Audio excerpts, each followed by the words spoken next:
يا صباح الفل والياسمين، شايفين الطاجن اللي قدامكم ده مش اي طاجن، ده حكايه دفى وطعم يرد الروح. بطاطس دايبه وفراخ متبله صح، والسر في التسويه في الفرن. لو بتدوري على اكله سهله ومشبعه ولذيذه، طاجن بطاطس بالفراخ هي الحل. في الفيديو ده هنعمل مع بعض طاجن فراخ زي بتاع امهاتنا بالظبط، دايب ذوبان والبطاطس دايبه ومستويه، طعمها كده خطير خطير خطير. شايفين الجمال بتاعها؟ حاجه كده تفتح النفس. تابعي الطريقة معايا خطوة بخطوة واعملي أحلى أكلة تقدميها لأسرتك، وما تنسيش تعملي لايك للفيديو وترفعيه لكل أصحابك. ويلا بينا نبتدي ونشوف الجمال ده عملناه ازاي. نبتدي كنا بالصلاة على النبي، اللهم صل وسلم وبارك عليك يا رسول الله.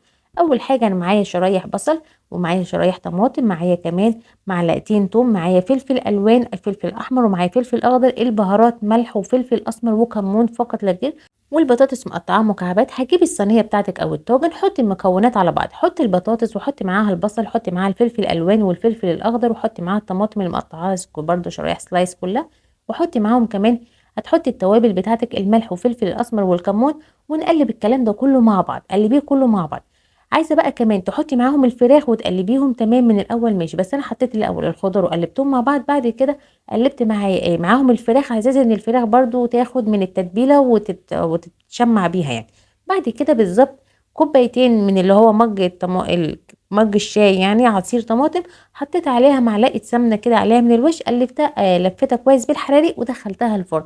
الفرن كنت مشغلاه على اعلى حراره اول نص ساعه، وبعد كده هديت النار عليه على اساس يستوي بقى براحته. وعملت احلى رز معمر بقى، طاجن خطير. هقول لكم على كل الاسرار. غسلت الرز عشان يطلع معاكي مقدار الرز بالظبط مظبوط. سيبي بصي بعد ما تحطي الرز اعملي حساب عقلتين في الرز بتاعك، عشان الرز بتاعك يطلع حلو وما يتكتمش منك ويستوي، والحب بتاعه يبقى مفرفر وجميل.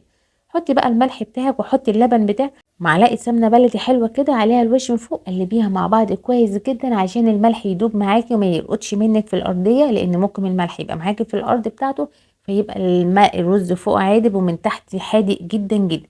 بعد كده معلقتين كريمه حلوه قوي او قشطه كده من فوق عشان يدي الوش الجميل ده، ودخليها الفرن وسبتها في الفرن على ساعتين كده بعد حراره هاديه. يعني انا بعد ما سبتها اول نص ساعه حراره عاليه، بعد كده خليتها ساعه ونص كمان بقى على حراره هاديه، لما طلعت دايبه دوبان كده غير طبيعي.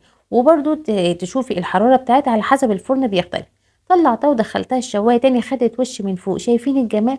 بجد فوق الخيال، خطيره خطيره خطيره. ولا الريحه والطعم رجعتني ل20 سنه ورا، بجد بريحه امهاتنا وجداتنا اللي كانت بتعمله لنا. شايفين الجمال؟ بجد خطير. دايبه دوبان تحفه تحفه تحفه. لو عجبكم الفيديو والطريقه ما تنسوش تدعمونا بالاشتراك في القناه واللايك والشير. شايفين الجمال؟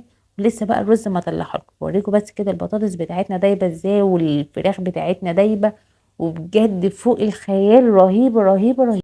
والرز استوى معايا كمان، هوريهولكوا دلوقتي. بجد ما كانش دايب، الرز طلع زبده، والحبايه ولا فيه ولا عجن لا طلع مظبوط، والميه بتاعتها كان المقدار مظبوط بتاع اللبن بتاعنا.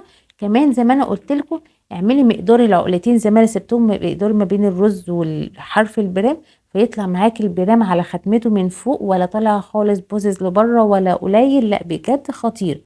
يا رب تكون الوصفة عجبتكم، ولو جربتوها مستنية رأيكم في الكومنتات. ما تنسوش اللايك والشير والاشتراك عشان تفضلوا دايما منورين قناة لمة العيلة وتوصل لكم كل وصفاتنا.